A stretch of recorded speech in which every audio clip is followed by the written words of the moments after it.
Podcast Fresh. Nintendo had a direct this week, but it's not about video games. They actually wanted to show off their museum that is opening up in Japan in October. And it started off with Shigeru Miyamoto, who, granddaddy of video games, invented Mario, invented Zelda, invented a bunch of stuff. And he was just talking about, he started off on the second floor, and this was as museums get. There were these screens on top of these shelves showcasing games that they've made, and then there were boxes and video games in the shelves. And there was two of each comparing the North American releases to the Japanese releases, and the subtle differences. And it was cool. And then he actually went into like Nintendo's history before video games, because they used to make toys and cards, right? They were a trading card company. And a little aspect that I thought was really interesting was they actually built the museum on the site of the original Nintendo building where they made those cards 100 years ago or whatever. So it's really a nice full circle moment for them.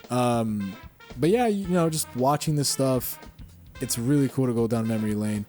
The video was enough for me to be like, this is really cool. One day, I hope to go, but it was just cool to see what they had there. And then he went to a different floor and they had games. They brought back the Zapper from Duck Hunt, and they used it as a game to blast Mario characters on screen.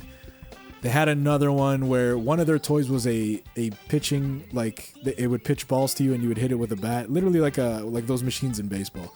And you were in this room that was modeled after a 1980s room in Japan. And if you hit certain things in the room, like he was demonstrating it, and he hit these bottles, and the bottles turned and they spelled Mario and Luigi. Like, it was really cool.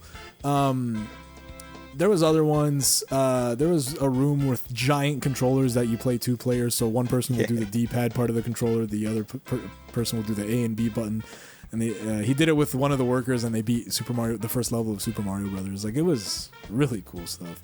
And they offer other things too. Like, you can make your own cards that they used to make. Hanafuda cards, they were called.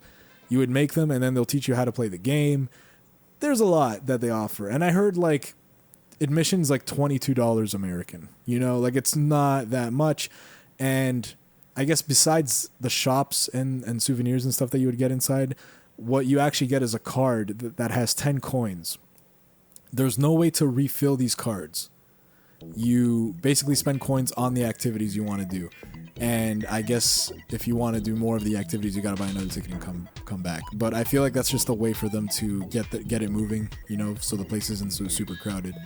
But yeah, man, I like this presentation. I'm a big Nintendo mark, so like to see these things, I'm always a fan of. I've seen every documentary, I have a lot of these video game history books. Like, I'm a mark for this stuff. So to see this and become like a real thing, where like video games aren't treated as like a kiddie thing anymore, where it's like there's actual history involved, there's actual legacy involved. It's cool.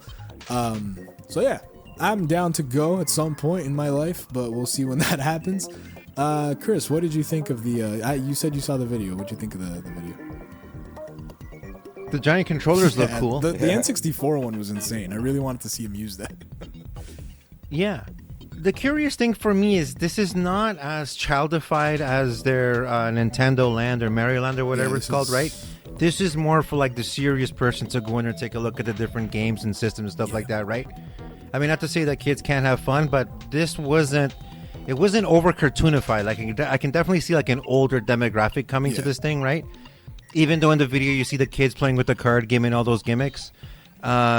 Kids get bored of museums generally, you know what I mean? Unless you give them something to do, right? It's why they would rather go and play on their iPad versus go to a museum, so to speak, right? But there you go. That's cool, man. For nerds like you, I think that's a great thing for all the gimmick things to be there. For me, though, I'd be like, let me just play with those giant controllers. I think that's a great idea. I just want to play the game. Yeah. I'll be the Honestly, same. though, I'm down. They also did this one thing when he was talking. There was giant Wii controllers, and they were actually moving them around to control the game. And I was like, God, that looks ridiculous. Darren, I don't know, man. You're definitely not a nerd like me, but would you ever go? No, honestly, it looks hella fun. Like the big controllers, it looks hilarious. Like just looks. Yeah. looks insane. Like it's just like, yeah, this looks hilarious. But there's a lot of cool, really interactive stuff there. So you can start moving like images with your shadow and stuff like that. Oh yeah, that's true. Just on the glances here, and yeah, as you can see, the zapper's been brought back as well, so it's kind of pretty cool. And I'm blowing that up on a big screen as opposed to having it on the small box as a kid. Yeah, like, that's kind of sick. So I don't know. I think there's a lot of fun to be had here, if I'm honest. And yeah, kind of interesting to see like what they actually used to develop in the past. I mean, again, I'm going to go with Chris on this one. I'm just going to want to go and play with all the interactive shit.